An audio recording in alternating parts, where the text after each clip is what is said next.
Jadi akan ada saatnya di mana kita mendayung keras, akan ada saat di mana ketong biarkan ketong perahu itu mengikuti jeram. Jadi beta menitipkan cerita itu buat teman-teman di Waingapu. Asik. Wow, ini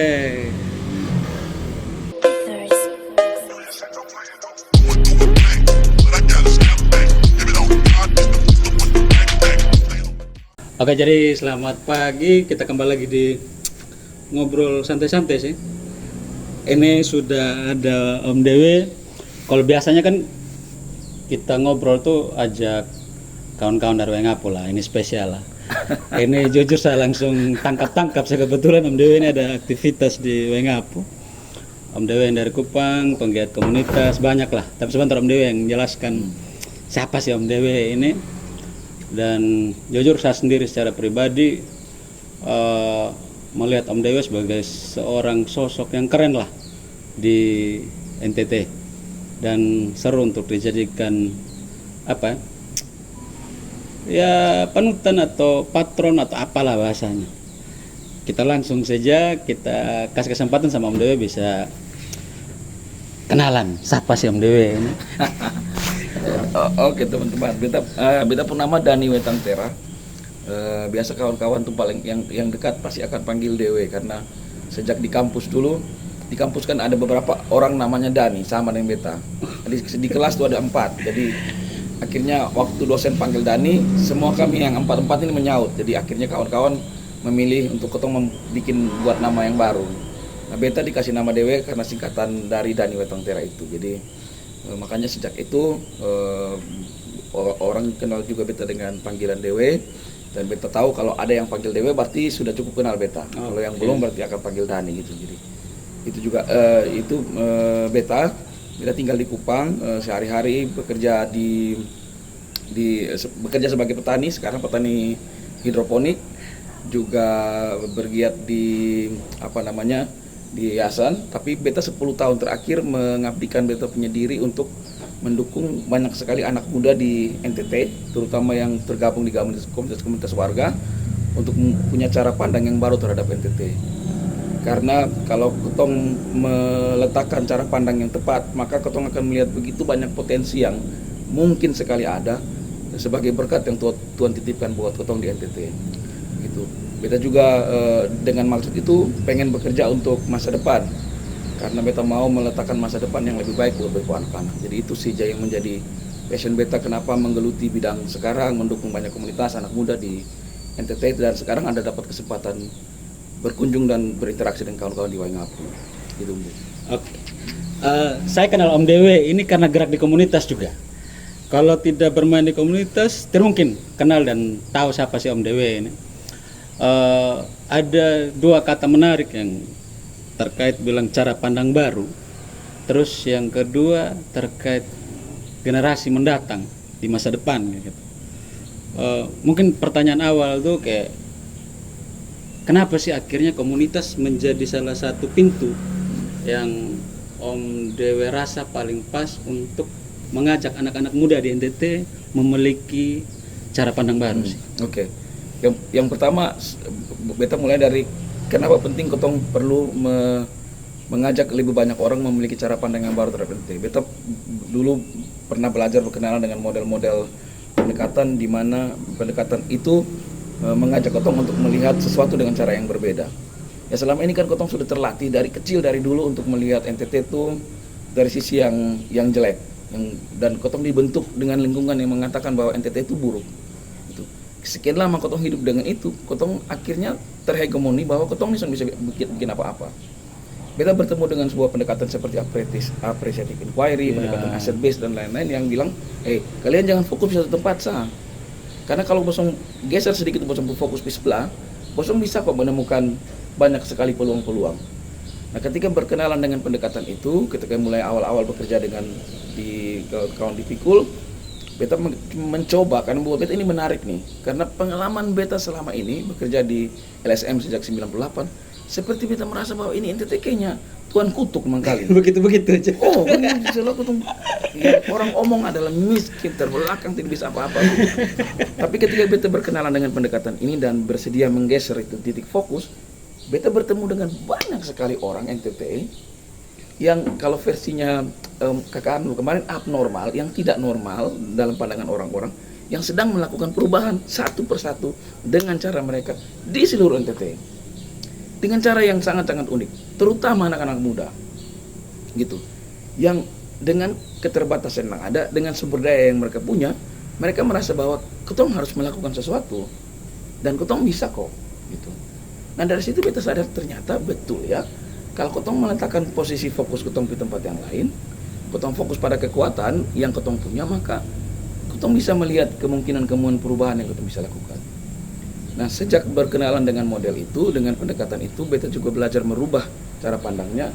Akhirnya beta diberi kesempatan dengan pekerjaan yang sekarang bertemu dengan ya termasuk dengan kalian dan sekarang ini. Dan buat beta ini ya apa ya? Sesuatu yang beta idamkan karena beta bekerja cukup lama di LSM sejak 98 dan beta merasa bahwa kenapa ya kerja-kerja di bidang tersebut sangat umurnya tuh sangat sesuai dengan proyek proyek selesai sudah gitu. Tapi anak-anak muda ini yang sekarang penggerak-penggerak komunitas, orang-orang yang bersedia melakukan sesuatu terhadap kondisi yang dihadapi di masyarakat itu sangat berlanjut. Mau ada proyek ke Sonde, mau ada dong berlanjut sampai sekarang gitu.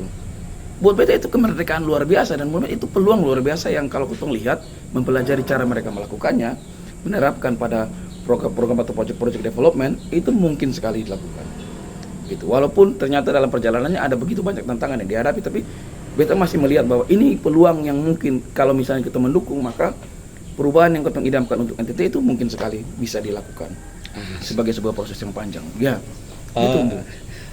Kalau orang lain itu ketika pas dengan Om Dewe, kalau saya maksud kalau orang lain ketika ngobrol saya punya podcast itu biasanya sudah di-prepare pertanyaan apa. Kalau Om Dewe ini tidak. Karena saya tunggu ketika Om Dewe pas ngobrol ada kata-kata kunci apa, semuanya kayaknya seru. Saya tangkap lagi ada satu kata, dia punya nama tantangan tadi.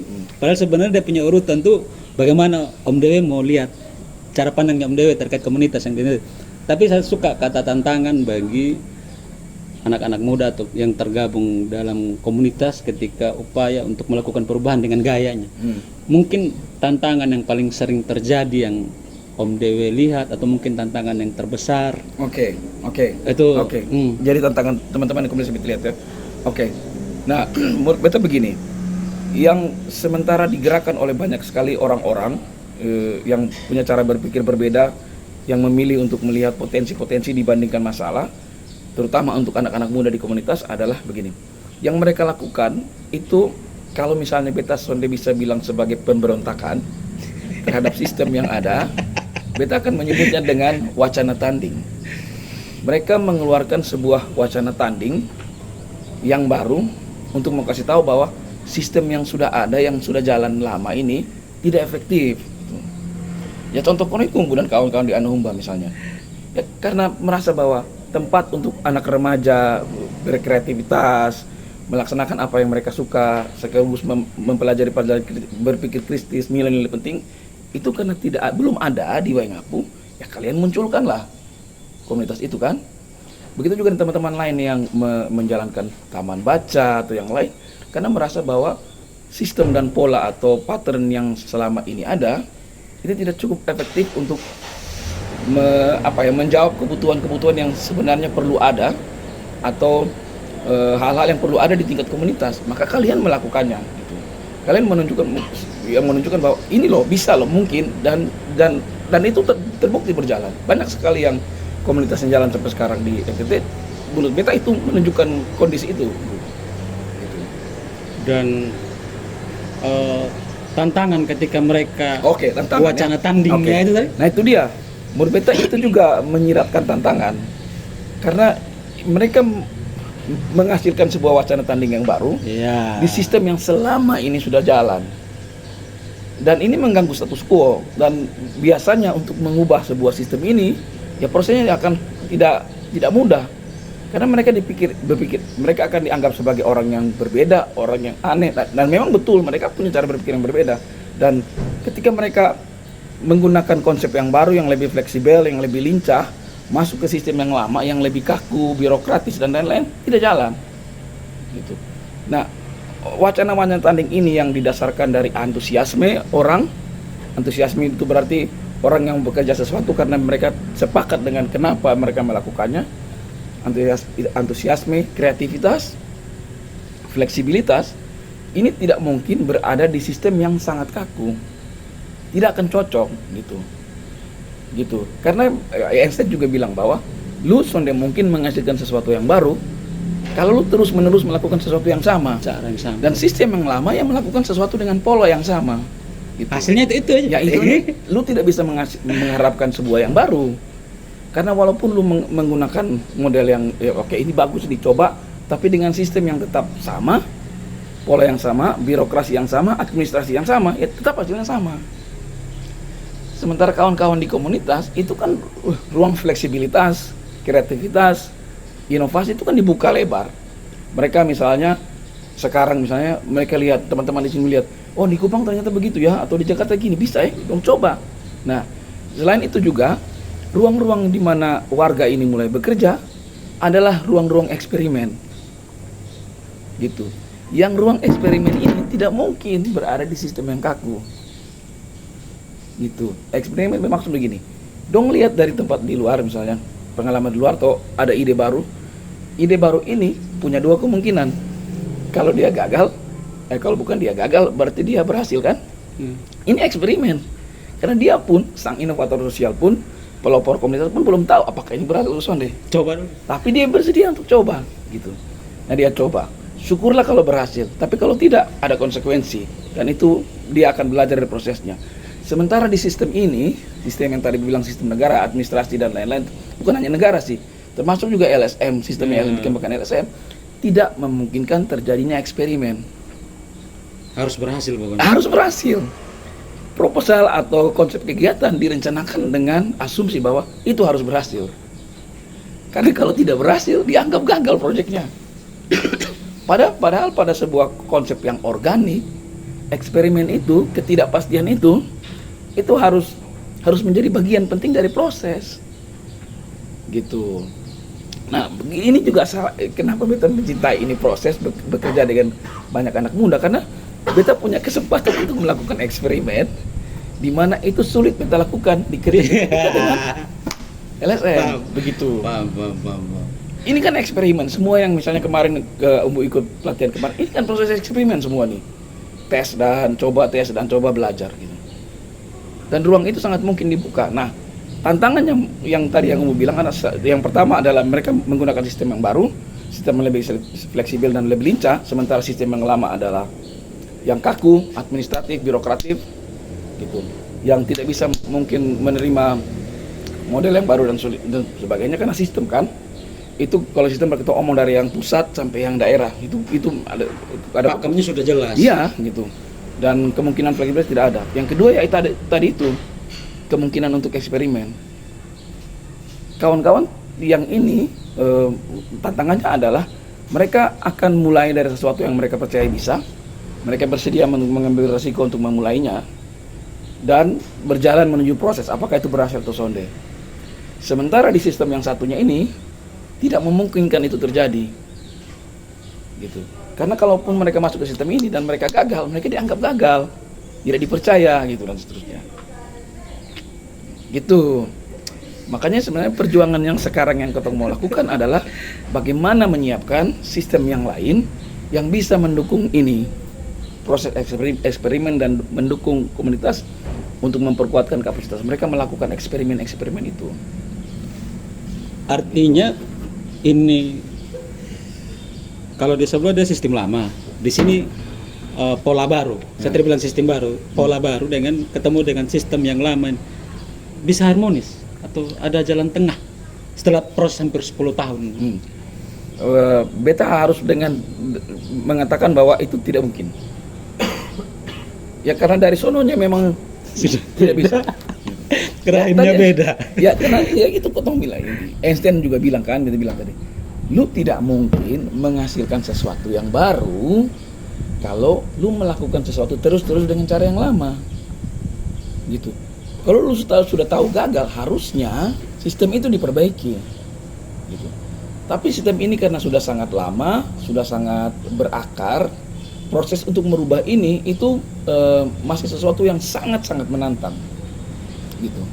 Nah, dan membutuhkan sumber daya yang besar karena kita harus dari pusatnya, dari ke bawahnya atau dari akar sampai ke atasnya gitu. Nah, bisa kita melakukan ini, tapi kalau beta mengusulkan seperti beta pengalaman juga yang tadi beta bilang bekerja di LSM dengan komunitas, beta merasa bahwa yang paling mungkin yang bisa ketong coba sebagai sebuah eksperimen yang lain juga adalah membentuk sebuah sistem yang baru, ekosistem yang mendukung kemungkinan kawan-kawan di komunitas ini bisa berkembang. Oke. Itu. Ini kayaknya kita awal langsung berat. Ini sudah tidak apa. Ini bagus maksudnya. Ini kita sudah ngomong entah apa. Ada yang bilang konsep, ada yang bilang ideologis atau apapun bahasanya. Wah ini sudah terlanjur berat. Kalau saya lebih senang dengar makin berat. Tapi kayak di belakang ini ada Sep.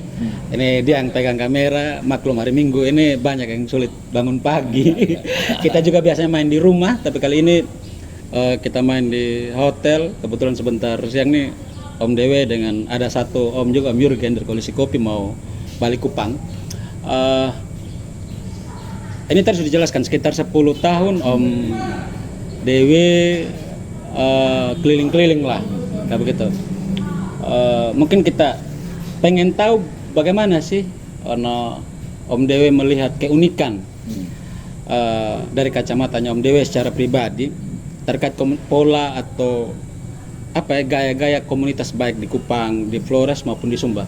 Mungkin ada perbedaannya atau apa begitu? Oke.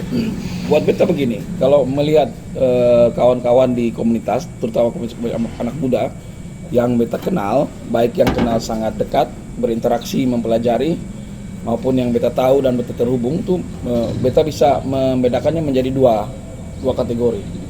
Nah, kategori ini bisa sifatnya antar komunitas, bisa juga di dalam komunitas. Yang pertama adalah komunitas yang beta sebut dengan komunitas why. Komunitas yang kenapa? Komunitas yang tahu bahwa kenapa sih beta lakukan itu? Kenapa perlu beta melakukan itu? Misalnya komunitas-komunitas yang cukup kuat pada nilai yang berkaitan dengan lingkungan, perubahan sosial dan lain-lain. Ada komunitas yang kita sebut dengan komunitas yang apa, yang apa sih yang beta lakukan sekarang, yang sifatnya adalah komunitas-komunitas yang nilai, yang omong soal nilai, omong soal sesuatu yang lebih ideologis seperti yang kamu bilang tadi, itu menjadi tidak terlalu penting. Bukan penting sih, bukan nilai utamanya, bukan prioritas. Ya, misalnya teman-teman yang komunitas bola dan lain-lain kan itu ideologi tidak terlalu penting. Ya beta fans Chelsea misalnya, beta bergabung dengan komunitas Chelsea. Tapi ada juga komunitas lain yang lebih pada kenapa. Misalnya komunitas ya yang sekarang misalnya kena taman baca, kawan-kawan di misalnya Lakuatku Jawa, Skolmus, Tak dan lain-lain yang lebih memilih untuk mendorong kenapa beta melakukan ini dibanding apa. Jadi dua itu. Nah, ini konteks ini juga terjadi dalam komunitas. Di komunitas sendiri ada dua elemen besar ini. Elemen orang-orang yang terlibat karena kenapa, sepakat dengan kenapa anak Humba ada, dengan kawan-kawan yang terlibat dengan beta terlibat karena apa yang dilakukan oleh anak Humba. Jadi itu beta melihatnya dengan kacamata yang besar. Jadi dua elemen besar itu. Nah, menurut beta ini dua bukan berarti baik dan tidak ya, karena sebagai sebuah sistem perubahan sosial semua ini perlu terlibat.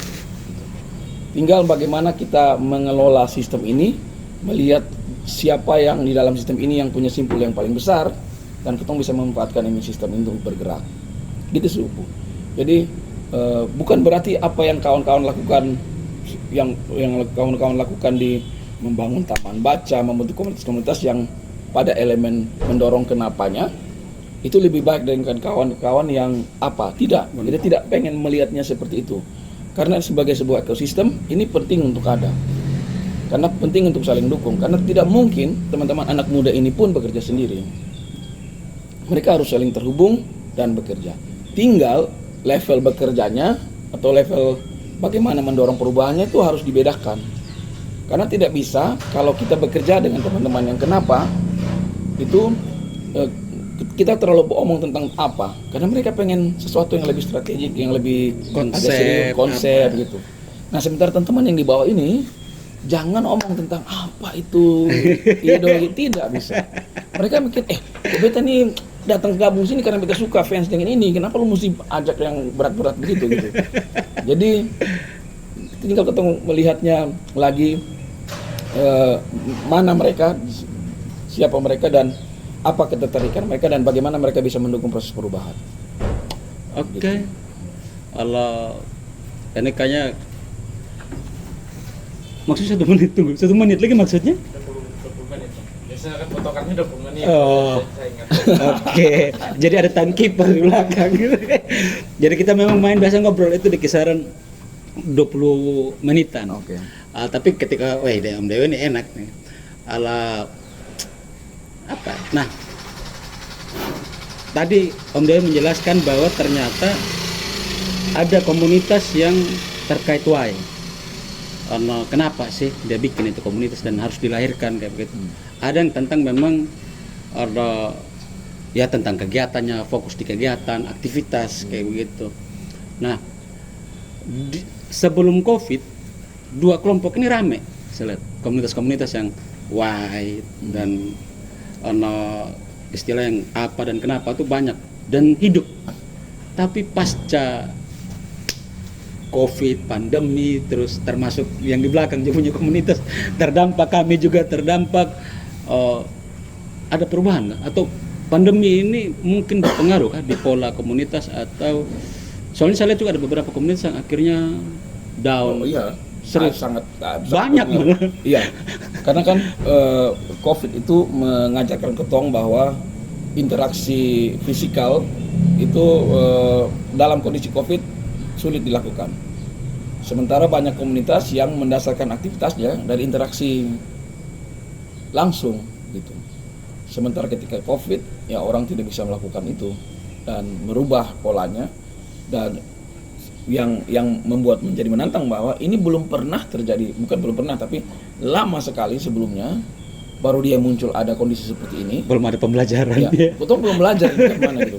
Kotong bilang pakai online saja. Oke, dengan kemungkinan begitu kotong jalan online ini kayaknya sudah enak deh. Ini Zoom saya gitu, kotong bisa interaksi semua, tutup kamera, ini beta membutuhkan interaksi sosial yang mesti tidak bebas. Enak begitu. Jadi ya kotong ya sekali lagi mencoba eksperimen itu ternyata tidak asik gitu. Dan beta juga belajar bahwa karena yang terbentuk dari sebuah proses interaksi antara manusia-manusia, keberadaan online bisa, tapi beta selalu masih merasa ada yang kurang di proses itu, terutama interaksi sosial. Dan kondisi COVID kemarin mengajarkan ketong bahwa karena terjadi kondisi seperti ini dan ketong perlu belajar dari proses yang kemarin. Itu sih, begitu sih. Ada ini karena memang waktu bisa kita biasa kasih di podcast, mungkin sekitar 1 atau 2 pertanyaan lagi ini. Sebelum masalah ada cerita, ya perlu juga selain konsep dan macam-macam, mungkin ada bagian pribadi dari pengalaman pribadi, mungkin kita akan tanya sebentar di ujung. Tapi sebelum itu, optimisme apa yang Om Dewe bisa kasih ke kami di komunitas-komunitas yang memang digerakkan oleh anak-anak muda, baik secara global maupun untuk teman-teman khusus di Wengapu ya begitu. Optimisme apa yang pengen dikasih ke kita sehingga entah di situasi yang bagaimanapun, khususnya teman-teman yang sosial inovator ini bisa hantam terus, gas terus kayak gitu. Oke, Bu. Jadi beta akan berbicara ini dengan konteks yang beta dapat kemarin dari gambaran kawan-kawan dengan konteks Wengapu yang sedang terjadi di Wengapu. Baik konteks peluangnya maupun tantangan, krisis iklim, tantangan terhadap kondisi perubahan iklim dan sekarang seterusnya. Tapi beta mau menjelaskan ini lewat sebuah cerita. Jadi di satu tempat, di satu desa itu ada anak-anak muda datang dan ingin belajar tentang bagaimana orang-orang di desa itu berpindah dari tempat ke tempat yang lain lewat sungai, karena itu desa banyak sekali sungai. Jadi ada satu sungai yang besar melewati berkelok-kelok dan berjalan dari satu posisi di desa itu ke desa yang lain. Gitu. Jadi mereka datang dengan ingin tahu, namanya juga anak muda kan, ingin tahu untuk belajar dan seterusnya. Nah, akhirnya mereka bertemu dengan dua kelompok. Yang pertama kelompok anak muda dan orang-orang tua. Gitu. Nah, mereka belajar, ingin mempelajari bagaimana orang-orang di desa itu berpindah dari satu lokasi ke tempat yang lain secara efektif, dari atas ke bawah gitu. Nah, pertama mereka pelajari adalah kelompok-kelompok anak muda. Nah, kelompok anak muda ini ketika mereka lihat ambil perahu dan turun ke sungai gitu, mereka orang muda akan mendayung dengan cepat, dengan keras gitu. Karena mereka anak muda, masih sangat fisik, masih sangat bau.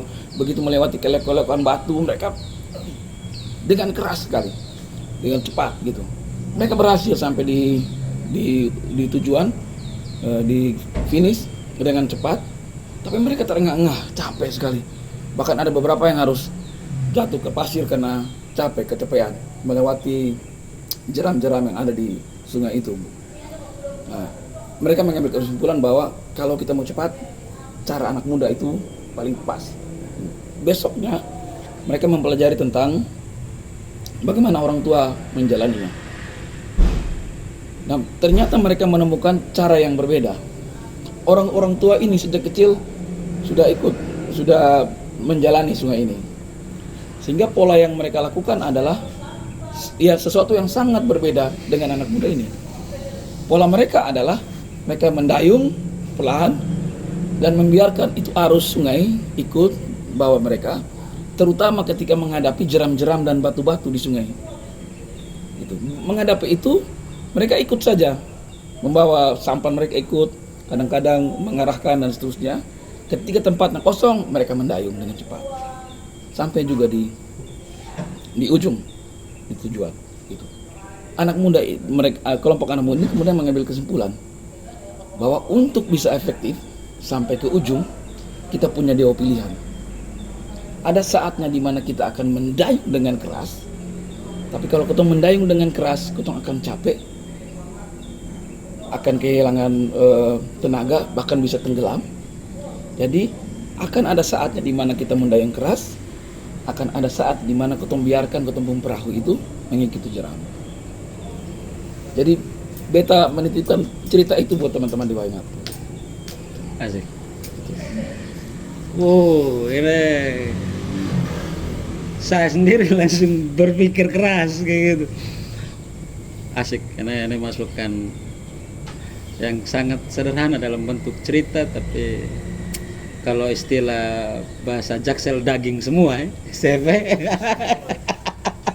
Kalau bahasa anak mudanya daging semua. Oke, saya rasa serius ini bagian cerita terakhir ini saya langsung berpikir di sama kelompok nih dia lari keras kan selama ini. Atau saya rasa kayaknya nombong yang lari terlalu kencang, makanya kadang lala banyak terlempar. Dan bisa tenggelam. Ya.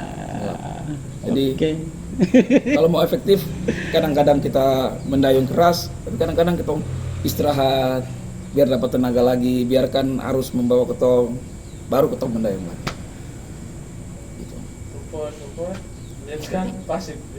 Ya, kami jujur, saya sedikit lelah di tahun ke-8 ini, mungkin terlalu kencang. Oke, ya kita di ujung. Selama proses lah kayak gitu. Kalau dari tadi ini kan kita cerita masalah konsep, bagaimana Om Dewe melihat, semua tentang bagaimana cara Om Dewe melihat. Biar agak sedikit spesial lah. Saya selalu tanya di ujung itu kesan pribadi setelah hampir sekitar 10 tahun mungkin belasan tahun bergaul dengan begitu banyak komunitas, dorong begitu banyak komunitas dan kerjasama dengan mereka. Mungkin ada cerita menarik. Apakah mungkin yang bisa dibagi dengan kita atau kesan menarik apa? Oke. Kalau untuk ini kita akan sedikit egois, Umbu. Silahkan. Ya, jadi sebenarnya yang kita lakukan ini ada dua aspek. Satu adalah mendukung anak muda, tapi satu untuk membuat beta merasa hidup. Gitu. Jadi beta bekerja sekian lama di LSM dan beta merasa apakah memang ini yang beta lakukan? Beta sudah bisa lihat beta hasil begitu. Tapi setelah menemukan bahwa mendukung anak-anak muda ini, katakanlah memfasilitasi mereka di pelatihan dan lain-lain. Terus mereka bilang, Om Dewe, ini yang beta cari selama ini yang beta pengen tahu.